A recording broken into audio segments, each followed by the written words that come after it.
From a humble Corsican officer to the emperor of almost all of Europe, how did Napoleon Bonaparte rise to become a legend? Was he a heroic liberator or a ruthless tyrant? Today, let's journey back 200 years to uncover the real story behind this complex figure. It all begins on a small island in the Mediterranean, Corsica. In 1769, Napoleon Bonaparte was born into a family of minor nobility. At just 9 years old, he was sent to military school in France. He was an outsider, often teased for his Corsican accent and short stature. But this young boy had a fierce ambition and an incredible mind for military strategy.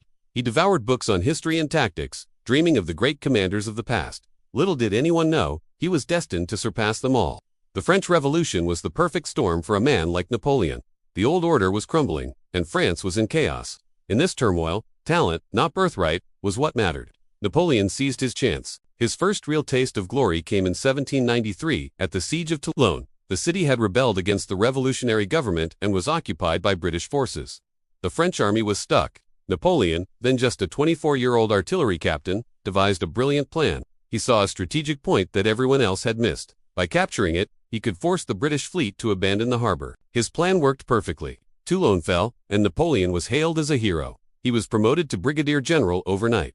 His star was on the rise. But it was in Italy where Napoleon truly became a legend. In 1796, he was given command of the French army in Italy. It was a poorly supplied, demoralized force. But Napoleon was a master motivator. He promised his soldiers honor, glory, and riches. He led from the front, sharing their hardships and inspiring them with his own bravery. He moved his army with lightning speed, striking his enemies before they could react. At the Battle of Lodi, he famously charged across a bridge under heavy fire, earning the nickname the Little Corporal from his adoring troops. He won battle after battle, forcing Austria to the peace table and securing vast territories for France. He returned to Paris not just as a general, but as a national hero. The people adored him. While Napoleon was winning victories abroad, the government, back in Paris, known as the Directory, was weak and corrupt. The people were tired of instability. They longed for a strong leader. Seeing his opportunity, Napoleon staged a coup d'etat in 1799. It was a risky move, but it paid off.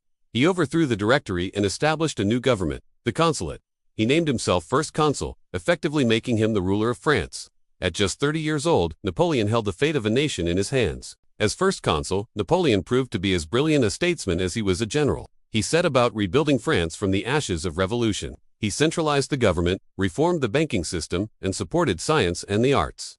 His most enduring achievement was the Napoleonic Code. This was a single, unified legal system for all of France.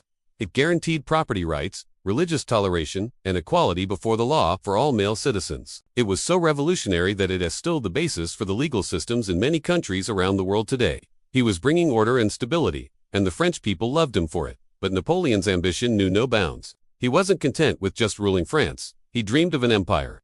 In 1804, in a magnificent ceremony at Notre Dame Cathedral, he crowned himself Emperor of the French Fit. He even took the crown from the Pope's hands and placed it on his own head, a clear symbol that he owed his power to no one but himself. The French Republic was dead. The French Empire had begun. As emperor, Napoleon embarked on a series of military campaigns that would reshape the map of Europe. His army, the Grande Armée, was the most formidable fighting force in the world. He was a master of strategy, using speed, deception, and overwhelming force to crush his enemies. The years from 1805 to 1807 were the peak of his power. At the Battle of Austerlitz, often called his masterpiece, he defeated the combined armies of Austria and Russia. He redrew borders, created new kingdoms, and placed his own family members on the thrones of Europe. From Spain to Poland, Napoleon's influence was absolute. He was the master of the continent. But domination breeds resentment. The nations of Europe began to unite against him. Britain, protected by its powerful navy, remained his most stubborn foe. To cripple the British economy, Napoleon created the Continental System, a massive embargo designed to block all trade with Britain. But this backfired. It caused widespread hardship and smuggling, and it turned his allies against him. In Spain, a brutal guerrilla war, which the Spanish called the Ulcer, drained French resources and manpower for years. The tide was beginning to turn. The beginning of the end came in 1812, with Napoleon's disastrous invasion of Russia. He led the largest European army ever assembled, over 500,000 men, deep into the vast Russian plains. But the Russians refused to give him the decisive battle he craved. Instead, they retreated, burning everything in their path. Napoleon captured Moscow, only to find it a deserted, burning city. With winter approaching and his supply lines stretched thin, he had no choice but to retreat. The retreat was a catastrophe.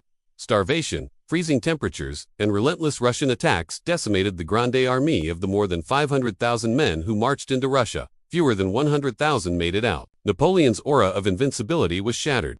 Seizing the moment, a coalition of European powers, Russia, Prussia, Austria, and Sweden rose up against him. At the massive Battle of Leipzig in 1813, also known as the Battle of Nations, Napoleon was decisively defeated. The Allies pushed into France, and in 1814, Paris fell. Napoleon was forced to abdicate. He was exiled to the small island of Elba in the Mediterranean. It seemed his story was over. But Napoleon was not a man to accept defeat. In less than a year, he escaped from Elba, landed in France, and began a legendary march to Paris. The soldiers sent to arrest him instead flocked to his banner, shouting "Vive l'Empereur." He reclaimed his throne without firing a single shot. This period is known as the 100 Days. The European powers, stunned by his return, quickly reassembled their armies. The final showdown came on June 18, 1815, at a small Belgian village called Waterloo. In a titanic day-long battle, Napoleon's army was finally and utterly defeated by the combined forces of Britain and Prussia. This time, there would be no second chances.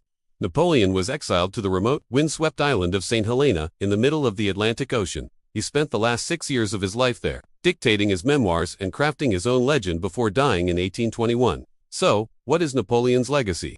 Was he a monster who plunged Europe into a decade of war, causing millions of deaths? Or was he a visionary who spread the ideals of the French Revolution, liberty, equality, and fraternity, across the continent? The truth is, he was both. He was a complex, contradictory figure, a brilliant military genius, a masterful politician, an enlightened reformer, and a ruthless dictator. His ambition brought him unparalleled glory, but it also led to his ultimate downfall. His impact is undeniable. The Napoleonic Code, the political boundaries he drew, the rise of nationalism in response to his rule, all of these shaped the course of modern European history. He remains one of the most fascinating and debated figures of all time. What do you think? Was Napoleon a hero or a villain?